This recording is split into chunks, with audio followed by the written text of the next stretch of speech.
नमस्कार, प्रॉपर्टी 24 में आप सभी का स्वागत है और मैं हूं आपके साथ जूही सक्सेना। लीजिए फिर से हम हाजिर हो गए हैं प्रॉपर्टी से जुड़ी तमाम जानकारियों के साथ। आइए सबसे पहले देख लेते हैं प्रॉपर्टी से जुड़ी अहम खबरें। 2014 में सुधरेगा देश का प्रॉपर्टी बाजार, कीमतों में नहीं होगी ज्यादा बढ़ोतरी लेकिन रुक जाएगी गिरावट। मंदी की वजह से पिछले साल रियल एस्टेट का रहा बुरा हाल, अधर में लटका हुआ काम इस साल होगा पूरा। सही तरीके से रियल एस्टेट रेगुलेशन लागू होने पर भ्रष्टाचार पर लग सकेगी लगाम। क्रेडाई ने कहा 25% तक सस्ता मिल पाएगा घर। और दिल्ली एनसीआर में है प्रॉपर्टी में निवेश के कई मौके, नए साल में भी कर सकते हैं नई शुरुआत। इस साल प्रॉपर्टी बाजार फिर से पटरी पर आ सकता है और इसे पटरी पर लाने में एंड यूजर्स का सबसे बड़ा योगदान होगा। इस साल फ्लैट्स की कीमतें जस की तस बनी रह सकती हैं या फिर कीमतों में मामूली बढ़ोतरी संभव है।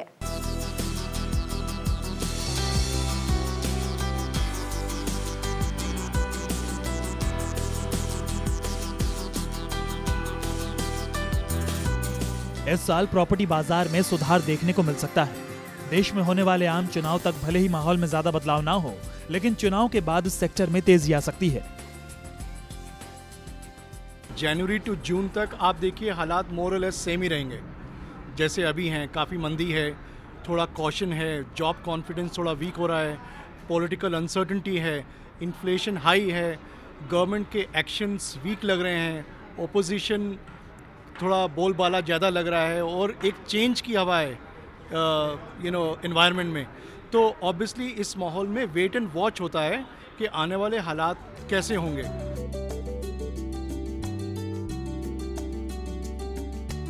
जानकारों का मानना है कि 2014 में प्रॉपर्टी बाजार को फिर से पटरी पर लाने में एंड यूजर्स यानी वैसे खरीदार जो रहने के लिए घर खरीदते हैं उनका बहुत बड़ा योगदान होगा, क्योंकि पिछले साल बड़ी संख्या में निवेशक इस बाजार में ट्रैप हो चुके हैं क्योंकि उन्हें प्रॉफिट लेकर निकलने का अवसर नहीं मिल पाया। ऐसे में उनके भी फ्लैट्स इस साल एंड यूजर्स ही खरीदेंगे।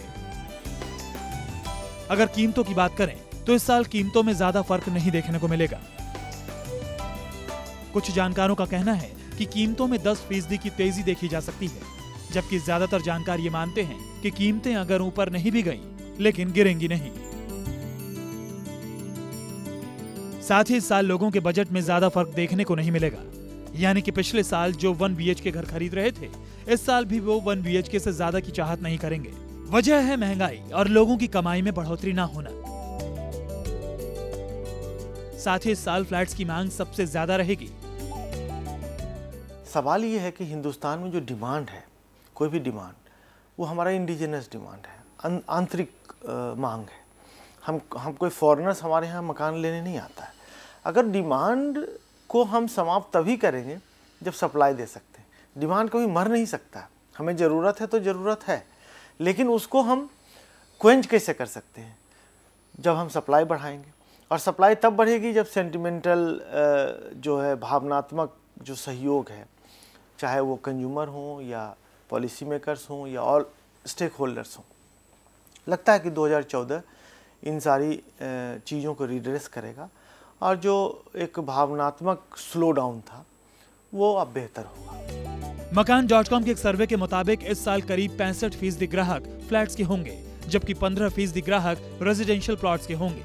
वहीं 18% ग्राहक विला और इंडिपेंडेंट हाउस के होंगे, जबकि 4% ग्राहक इंडिपेंडेंट फ्लोर के होंगे और करीब 3% ग्राहक स्टूडियो अपार्टमेंट के होंगे।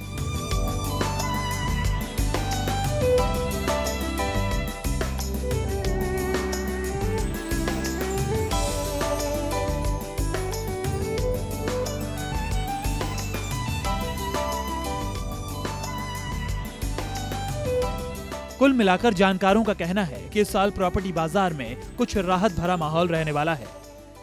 एंड ये राइट टाइम है कंज्यूमर्स के लिए, एक्चुअल कंज्यूमर्स के लिए ये राइट टाइम है। शायद ये दोबारा नहीं आएगा इलेक्शन के बाद। अगर इस टाइम के ऊपर कंज्यूमर मूव करता है तो उसको बड़ी अच्छी और करेक्ट प्राइस के ऊपर डील्स अवेलेबल हैं अक्रॉस द कंट्री। तो he should move instead of waiting कि आगे कुछ क्या होगा। देखिए, सरकार तो बनेगी ही, स्टेबल बनेगी तो आपके प्राइसेस आपकी अप्रोच से बाहर चले जाएंगे प्रॉपर्टी के। और अनस्टेबल बनेगी तो भी इससे कम तो होने से रहे। लेकिन आम चुनाव के बाद अगर स्थायी सरकार बनी तो प्रॉपर्टी बाजार की रफ्तार तेज हो सकती है। राजीव रंजन, दिल्ली, न्यूज़ 24।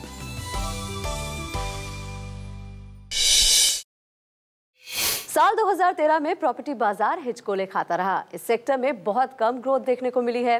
डेवलपर्स से लेकर खरीदार तक महंगाई की मार से दो चार होते रहे।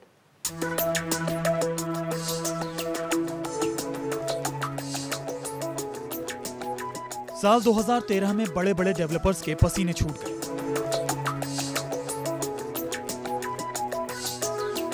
कई डेवलपर्स को कर्ज भुगतान के लिए जमीन बेचने को मजबूर होना पड़ा।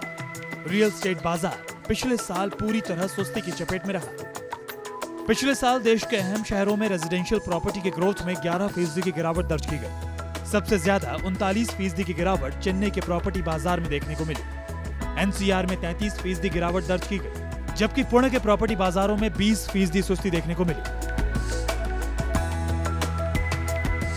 अंतरराष्ट्रीय रिसर्च फर्म कुशमैन और वेकफील्ड की रिपोर्ट में ये बात सामने आई। वहीं अगर समय पर डिलीवरी या पोजीशन की बात करें तो इस मामले में भी 2013 में 11% की गिरावट देखी गई। रिसर्च फर्म प्रॉप इक्विटी के मुताबिक पिछले साल जनवरी से सितंबर तक डेवलपर्स के वादे के बावजूद महज 46% फ्लैट्स का पोजीशन दिया गया। पिछले साल ना बिक सकने वाले फ्लैट्स का अंबार लग गया। पहली बार इतने ज्यादा फ्लैट्स ग्राहकों के अभाव में धूल फांकते नजर आए। कंसल्टेंसी फर्म लाइसेंस फोराज के मुताबिक मुंबई में इतने फ्लैट्स बनकर तैयार हैं कि उसे बिकने में कम से कम 58 महीने लग जाएंगे। एनसीआर में बाकी बचे फ्लैट्स को बिकने में अगले 41 महीनों का समय लग सकता है। हैदराबाद में फ्लैट्स के स्टॉक को खत्म होने में 32 महीने लग जाएंगे। वहीं पुणे में 31 महीने और बेंगलुरु में 30 महीनों में बाकी फ्लैट्स क्लियर होंगे। कुल मिलाकर पिछला साल घर का सपना देख रहे लोगों के लिए कुछ खास नहीं रहा। घर का सपना अधूरा रह गया। ईएमआई लगातार बढ़ती रही और महंगाई की मार से लोग कराहते रहे। ऑफर्स और डिस्काउंट भी ज्यादा काम नहीं कर पाया। राजीव रंजन, दिल्ली, न्यूज़ 24।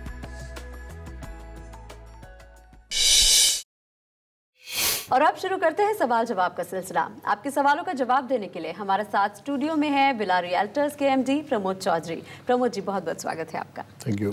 पहला सवाल हमसे पूछ रहे हैं राजशेखर हैं नोएडा से। जी पूछिए अपना सवाल।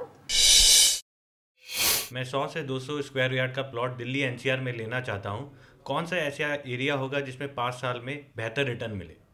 राजशेखर जी, 100 से 200 स्क्वायर यार्ड का कोई अभी किसी भी डेवलपमेंट अथॉरिटी की तो कोई ऐसी योजना अभी हाल फिलहाल में नहीं आ रही है, तो आपको कुछ प्राइवेट डेवलपर्स के ही प्लॉट्स को चूज करना पड़ेगा। और एनसीआर में अच्छे ऑप्शंस में एक तो NH24 पे वेब का एक प्रोजेक्ट चल रहा है हाईटेक सिटी के नाम से, तो बहुत अच्छा प्रोजेक्ट है, वहाँ आप निवेश कर सकते हैं। इसके अलावा आपको यमुना एक्सप्रेस वे पे बहुत सारे और दूसरे ऑप्शंस मिल जाएंगे, जैसे कि जेपी का है, 3C है, सुपरटैक है, और भी बहुत सारे ऐसे डेवलपर्स हैं जहां आपको 100 से 200 स्क्वायर यार्ड का प्लॉट मिल जाएगा और आप निवेश कर सकते हैं। दोनों ही एरिया बहुत अच्छे हैं, अपकमिंग डेवलपमेंट वाले एरिया हैं। तो राजशेखर जी, उम्मीद करते हैं कि आपको अपने सवाल का जवाब मिल गया होगा। अगला सवाल हमसे पूछ रहे हैं चंदन है चंडीगढ़ से। जी क्या जानना चाहते हैं चंदन आप? रियल एस्टेट रेगुलेशन आने से पहले घर बुक कराना बेहतर होगा या रेगुलेशन आने के बाद घर बुक कराना बेहतर होगा? चंदन जी, आप रेगुलेशन आने का वेट भी कर सकते हैं, बिकॉज रेगुलेशन अब पास होने ही वाला है और इससे डायरेक्टली क्लाइंट को, एंड यूज़र को बेनिफिट मिलेगा, तो वो बेनिफिट आप भी उठा सकते हैं। इससे होने वाले बेनिफिट के बारे में वैसे मैं थोड़ा सा आपको बता देता हूँ। जैसे कि आज बहुत सारे डेवलपर जो अदर चार्जेस के नाम पे बहुत सारे पैसे एंड यूज़र से निकलवा लेते हैं, वो सबके ऊपर कहीं ना कहीं रोक लग जाएगी। इसके अलावा जो सुपर एरिया और कारपेट एरिया की चीज़ें हैं वो सब खत्म हो जाएंगी और end of the day developer को टोटल पे ही डील करनी पड़ेगी। आज जैसे कि डेवलपर विदाउट कंस्ट्रक्शन किए क्लाइंट से डिमांड रेज कर देता है, वो सारी चीज़ों के ऊपर भी रोक लगेगी। डेवलपर अगर डिमांड रेज कर रहा है तो उसको एक्चुअल में कंस्ट्रक्शन भी उतना करना ही पड़ेगा, तो इस सब का बेनिफिट आपको मिलेगा अगर आप थोड़ा सा वेट और कर लेते हैं तो चंदन जी, अगर आपको और बेनिफिट चाहिए तो आप थोड़ा सा वेट कर सकते हैं। अगला सवाल पूछ रहे हैं हमसे रवि कुमार है पटना से। जी पूछिए अपना सवाल। घर लेने से पहले क्या क्या होमवर्क करना चाहिए और घर प्री लॉन्च के टाइम लेना चाहिए या फिर कंस्ट्रक्शन शुरू होने के बाद? रवि जी, होमवर्क वैसे तो बहुत तरह का होता है, लेकिन सबसे पहले हमको देखना चाहिए कि हम जिस पर्टिकुलर एरिया को देख रहे हैं वो हमारे वर्किंग एरिया से कितना दूर है और क्या उसकी कनेक्टिविटी है हमारे लिए। दूसरा, उस एरिया में कौन कौन से डेवलपर काम कर रहे हैं, उनमें कौन कौन रेप्यूटेड डेवलपर हैं, जिन डेवलपर ने पहले जो प्रोजेक्ट डिलीवर किए हैं वो किस तरह के प्रोजेक्ट हैं।